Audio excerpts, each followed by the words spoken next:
Alright guys, here I am back with another one. I didn't start this ride out on camera or even wanting to film. But it happens that so many times drivers and other people cause us to have accidents. And I'm really tired of being on the losing end of most of these inattention deficits, inattentional blindness, just not paying attention to what's going on around them. I mean, in cars they're on cell phones, even walking headphones with phones. Just not even, you can't, if you beep behind them or you got a bell or whatever, it doesn't matter. Because they don't hear it. They got earbuds or headphones on, and I get it, I get it, but it's not responsible. And it does cause mishaps and accidents with people who are, trying not to get hurt. And like this, I don't know if you can see this, but here comes a truck down the path. And I'm expected to now, I gotta switch my direction because I don't want to die from the truck. So, ridiculous. Fucking guys. And I gotta just go this way. And this is the second time. This is actually why I pulled this out, because this work crew that's been here this morning. There's these little inlets and outlets to this path on this particular section that either link to another path or go into the street for you to get off the path and continue on home or wherever you want to go.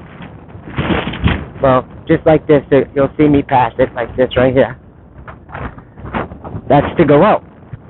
So one of these mowing machines goes up one of those passages, and I go to pass and go my way on past that little outlet. And he decides I'm going to throw this in reverse and just come back down as fast as this lawnmower can go, because he's trying to get out of here so he can go have a cerveza or whatever he wants to do. And almost kills me. I had to go into the grass and then hit the long grass. If you could see, there's a section about 3 feet of mowed grass and then unmowed grass after that. Well, I went into the unmowed grass because it was just ridiculous. So I'm like, okay, I'm getting out my camera now. I'm going to film everything that happens. I mean, like I said, most of the things that happen because people aren't paying attention. He didn't care that there was someone behind him in a smaller vehicle. But yeah, so that happened just a minute ago. I mean, I wanted to take you guys for a ride anyway because I had a little bit of a epiphany, or a little bit of a breakthrough, okay? The Inmotion v12 comes with adjustable pedal heights. And out of the box, they give you're on the highest one, straight out of the box, which is, I don't understand. For new riders, you figure it would be down at the bottom so that they could have the lowest center of gravity to work with while learning, and then slowly move up. Well, anyway, I digress. So I out of the box, I worked with that, and I used that for about 2 weeks. I've only been riding for less than a month. So I did that for 2 weeks, and I did have stability issues and problems, especially at high speeds. I mean, the thing would just lean over to the side, yeah, I'm going to lean to one side. and I'd have to pull a hard carve, or just like throw it off my leg into the center to try to balance equally my feet. I had that issue quite often, even while just riding. Normally I'd have to fight for a good balance position, good balance point. And I think that's just, not being 100,000% comfortable on the EUC and having to have a better sense of balance and a better reaction. And definitely that's good, but not for a beginner and someone who hasn't even seen a EUC in reality until they till I got on it, so, and, what you hear on the internet is, it's the highest position is the best for maneuverability, and you don't get scrape, and, well, that's fine, and that's all well, but for a new rider, I don't think that they should be worried about that at, that stage in the progress of learning, because the curve is steep. And I have a very good, multiple decade skateboarding experience. And I still had an issue with learning this thing. Not being able to get on and just be able to have my feet on it and move, but, the mechanics of how to turn and how to turn into a corner and get down low if you want to go nice and tight into that corner. Or, just kind of let it roll through the corner. Just the mechanics, the basic mechanics of maneuvering one of these things. I mean, when you're doing a turning radius as tight as 180 degrees, you can basically turn around 180 degrees, and the wheel seems to push you around and follow you. I don't know, it's a weird sensation, the way it comes from behind you and kind of scoots in under you. I don't know, it's a cool feeling. But that kind of stuff is advanced, that kind of stuff is really for people who have been riding for longer than a week or two, or 3 even, so that being said, I dropped it and noticed a world of difference as far as my balance is right there all the time now. I'm a short guy, 5'3", 5'4" at best, and, I didn't want to go low because I didn't want this thing up in my crotch area, and, I think it's about a ½ inch that you lose each level you drop. So I did feel a bit of a difference, but for the better. It is a little bit top heavy. I mean, we all know this about the V12, but that also goes into play with where having it fall in a better place on my knee in a turn as opposed to on my shin.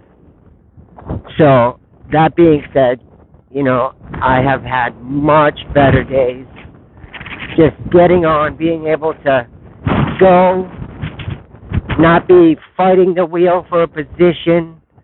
I can automatically get a good feeling.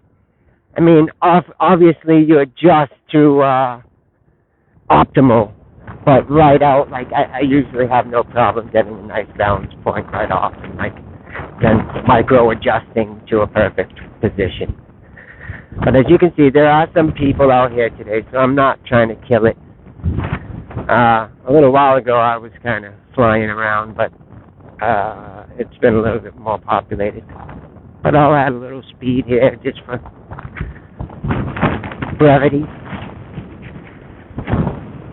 But yeah, so I am super excited with, this newfound stability. I really like Because for a while there, I was thinking that, oh, this thing, there's a problem, there's a bent rim, there's a bent axle or whatnot, you know, like, I was thinking that there was something wrong with it, you know. But now I know that it was just rider error, inexperience. And I'm willing to accept that and drop the level and learn and be more stable. Okay, that being said, these grizzly pads, can you see how I have these things duct taped to my EUC? Now, this area in the front here, that's fine because I added a block of foam to tighten up, you know, that space under there. Because, I mean, as far as power pads and torque pads, these work great. But for me to put them where I need them, they have to be a little high. So the jumping aspect kind of goes away a little bit. So I added a little bit more foam under there so that I could have best of both worlds. The back stay fine. The back ones stay fine. And for some reason, there's no gap with those. And I mean, they never feel like they're falling off.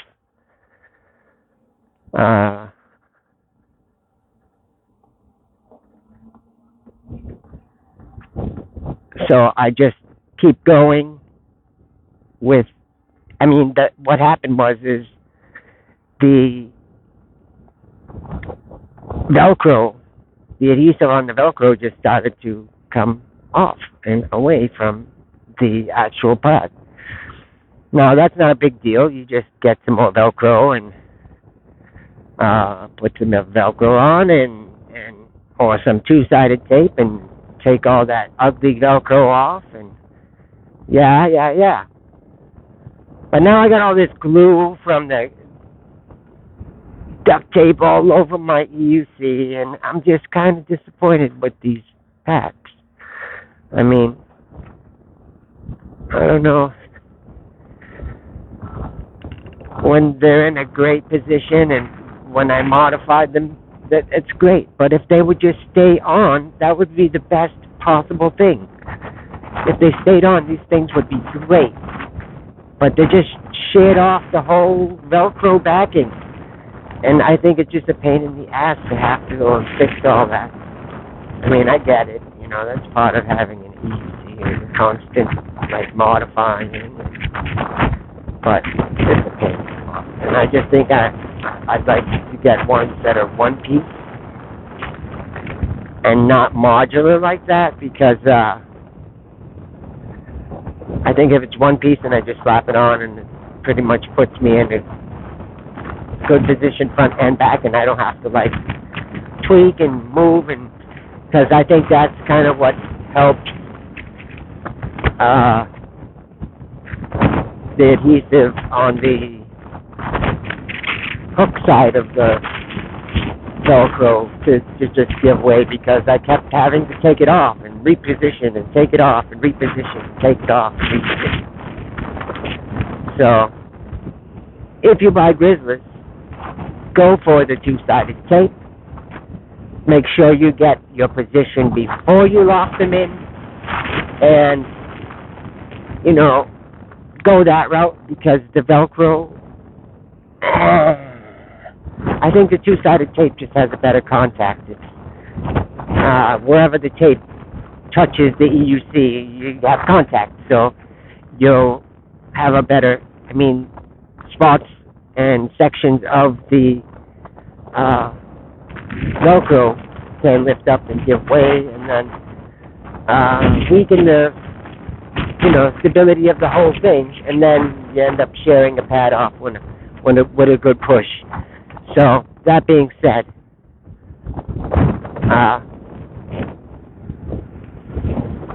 be careful with your Grizzlies when you get them, if you get them. So we'll go for a little cruise in the streets. Unfortunately, I can't listen to my music, and that motivates me greatly when I ride.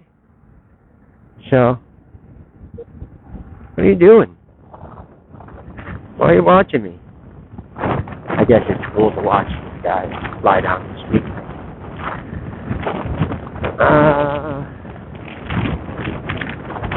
If I don't make it, I don't make it. Yeah.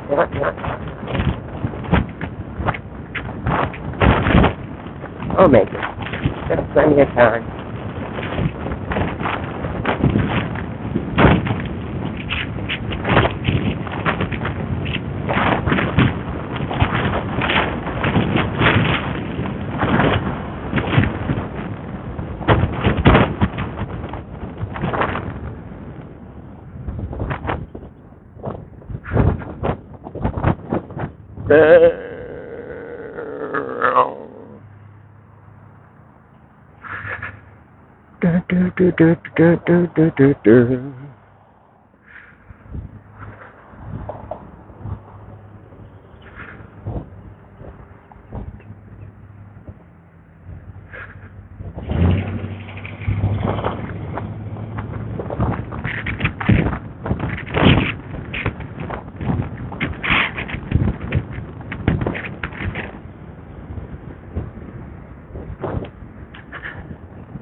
There's lots of cracks and bumps in these segments, so I'm not flying. I'm doing about 30.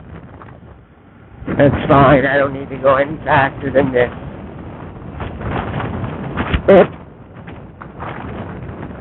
I got sort of a low pressure, so I'm bouncy.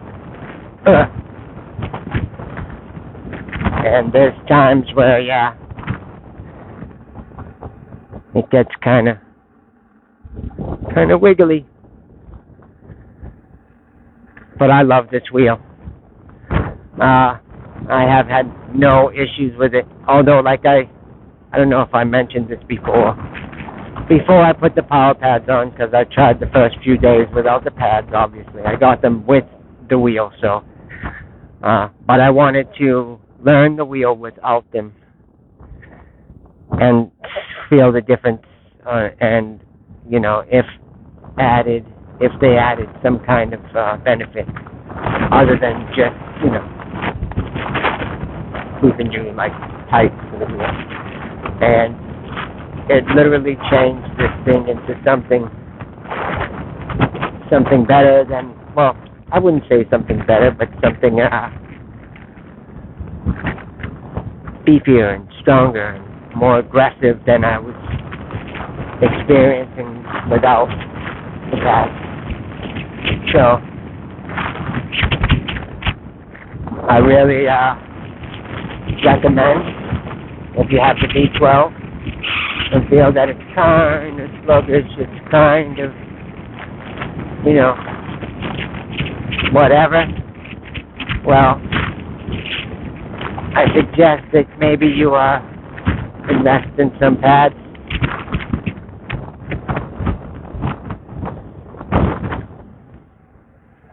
Because it really unleashes the performance of this wheel. It allows you to push a lot more evenly.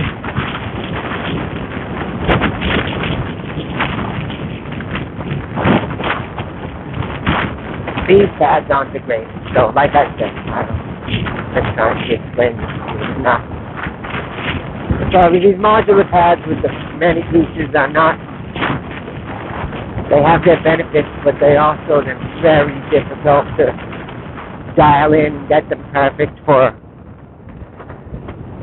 especially if you're doing it by yourself and you're standing on the wheel with one foot, putting it on, getting it in a nice position, trying it with the other side, and then when you get both your feet on, you find out that something's not correct because you're not in your exact position that you need to be in, that you should be in, that you would be in. So you don't get that fit, you don't get that, following the form of the foot as precisely as you really want it. It took me so long to get these even usable to the point where I felt like, yeah, they're doing something to help me. And don't get me wrong, they do. Like that push right there. That push is just not possible without them. And with that, this thing snaps right to life. Like, and it's a gradual build. It's not like zip, throwing you forward until a certain point, and then it starts to really kick in and get you kind of like flying. So once I rectify the pad situation, which I will, hopefully within the week or two, I'll have something else to check out, another product to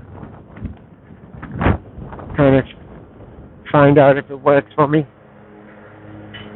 I was thinking about block pads, or I think the 3D Extreme X3D ones with the light hook in it. Not necessarily for the light hook, but they just look like really big and beefy, really aggressive lock-in. And that's kind of what I'm looking for, is a really aggressive lock-in for, just being able to do whatever I need to do when I need to do it, not have to adjust my foot position to do a jump over something or whatever, I'll be in position for everything, hopefully. I mean, does it work like that? Can you get something that does everything? Or do you have to keep adding little toe hooks and jump hooks and heel hooks and all this crap on top of your power pads just to hit all the angles of the shoe and foot? Because I only see either the power and the braking or the jumping. It really doesn't seem like